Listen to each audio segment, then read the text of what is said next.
Hey friends, welcome back to the channel. In this video, I'm gonna talk about the 5 things I wished I knew before starting medical school. Let's get into it. Tip number 1 is to make friends with people in years above you or your upperclassmen. Don't think that these people will not be approachable, because generally they are, and most of them will be more likely to help you in any way that they can. You can ask them what are your recommended books or resources, or can you share with me your notes or lecture transcripts, and what advice can you give me for XYZ. And that's one key thing that helped me through medical school, because my seniors went through exactly the same courses in year level that I will be taking, and they definitely know what it takes to get through the other side of it. And this is one of the things that made my life in medical school somewhat easier, because my seniors shared their notes with me, and this is what I continued on with the other students below me. Now, tip number 2 is you don't need to buy textbooks, because most medical schools have a big library where you can just borrow books, and sometimes they even have a collection of ebooks that you can choose from. I finished medical school by just using the books from our library, and aside from having the option to choose from a wide selection of textbooks, it also helped me to save up money to use for other stuff. Tip number 3 is to use active recall and spaced repetition. Now, I can't stress this enough, because there are still a lot of students who swear by highlighting, rereading, and summarizing notes as their main go-to study technique. But if you want to retain a lot more information for the long term, you may want to try to use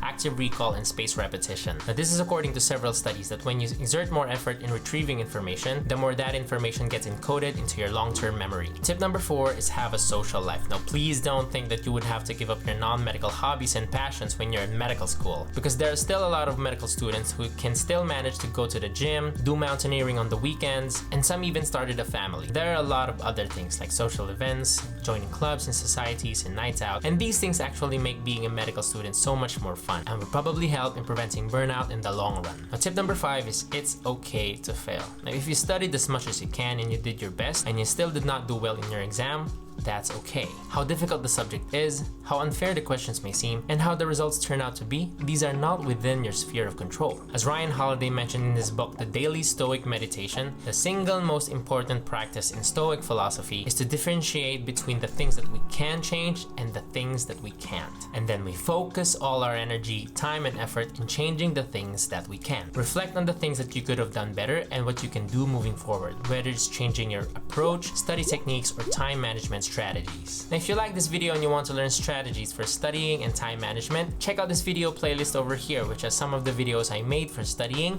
and some tips for the board exam. Thanks for watching, and see you in the next video. Bye.